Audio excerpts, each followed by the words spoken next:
नमस्कार दोस्तों, कैसे हैं आप सब। आज हम लोग मॉडर्न इंडियन हिस्ट्री का एक ऐसा टॉपिक उठाने वाले हैं जहां से यकीन मानिए आपके एग्जाम में सवाल पक्का है। हम बात करेंगे इतिहास के स्रोतों की, सोर्सेस की। सोचिए, हम सब जासूस बनने वाले हैं, सुरागों को जोड़कर पूरी कहानी बनाएंगे। तो क्या आप तैयार हैं इस रोमांचक पड़ताल के लिए?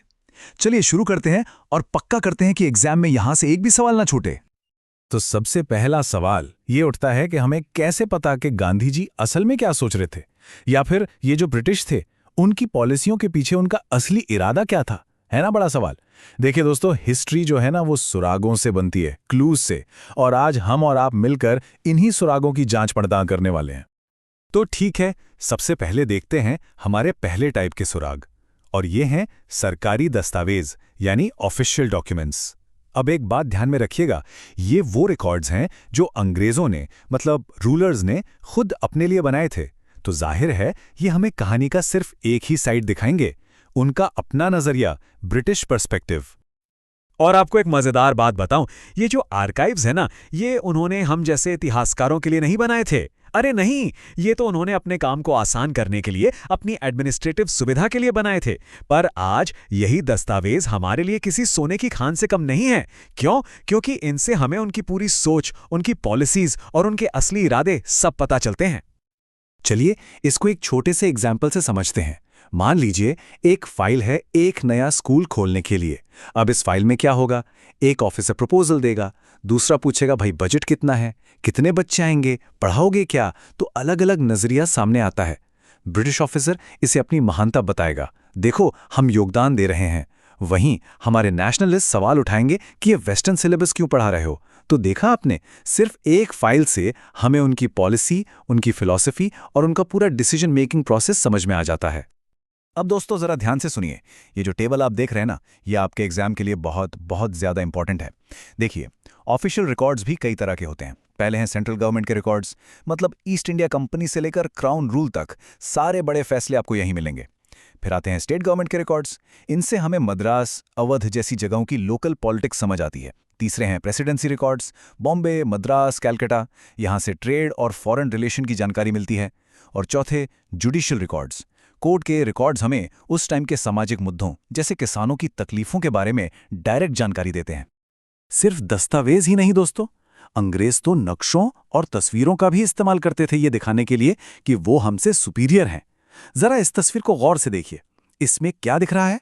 ब्राह्मण जो हैं वो ब्रिटानिया को हमारे शास्त्र सौंप रहे हैं। इसका सीधा साधा मतलब वो ये दिखाना चाहते थे कि देखो, इंडियंस तो असभ्य हैं, इन्हें तो हमारी मतलब अंग्रेजों की सभ्यता की जरूरत है। यही था उनका सिविलाइजिंग मिशन वाला प्रोपोगेंडा। लेकिन एक मिनट, क्या ये सरकारी कहानी ही पूरी सच्चाई है? क्या हमें बस यही मान लेना चाहिए? बिल्कुल नहीं। देखिए, सरकारी रिपोर्ट्स हमें ये तो बता देती हैं कि क्या हुआ, व्हाट हैपेंड, लेकिन उस वक्त के लोगों को कैसा महसूस हुआ, हाउ इट फेल्ट, ये बात हमें उनकी डायरी, उनकी कविताएं, उनके लिखे पत्र और लोकगीत बताते हैं। तो कहानी का दूसरा पहलू जानना भी उतना ही जरूरी है कि नहीं? तो चलिए अब कहानी के उस दूसरे पहलू की तरफ चलते हैं। अब हम देखेंगे वो सुराग जो ज्यादा पर्सनल हैं, मतलब नॉन ऑफिशियल सोर्सेज। ये स्रोत हमें कहानी का ह्यूमन साइड दिखाते हैं। ये है आम आदमी की आवाज, भारत का असली सच। दोस्तों, ये स्लाइड सुपर इंपॉर्टेंट है। यहां से डायरेक्ट क्वेश्चन बनता है। एक ट्रिक याद रखना, अखबार जो थे ना वो उस जमाने के सोशल मीडिया थे। जैसे जेम्स हिक्की का बंगाल गजेट, ये भारत का पहला न्यूज़पेपर था, याद रखिएगा। फिर तिलक जी का केसरी और मराठा, सुरेंद्रनाथ बैनर्जी का बंगाली और गांधी जी के यंग इंडिया और नवजीवन, इन सब ने मिलकर आज़ादी की लड़ाई में एक चिंगारी लगा दी थी। मैं फिर से दोहरा रहा हूं, एग्जाम में मैच द फॉलोइंग वाले सवाल यहां से सीधे आते हैं, अखबार और उसके फाउंडर। तो ये लिस्ट आपको एकदम रट लेनी है। और ऐसा नहीं था कि ये आवाजें सिर्फ भारत में ही उठ रही थीं।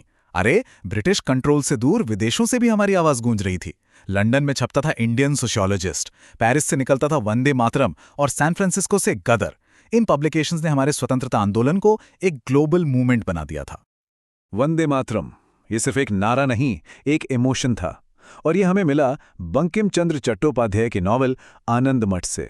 ये नॉवल सन्यासी विद्रोह पर बेस्ड था और इसने हमारे राष्ट्रवाद को वो इमोशनल गहराई दी, वो फीलिंग दी जो आपको किसी सरकारी फाइल में कभी नहीं मिल सकती।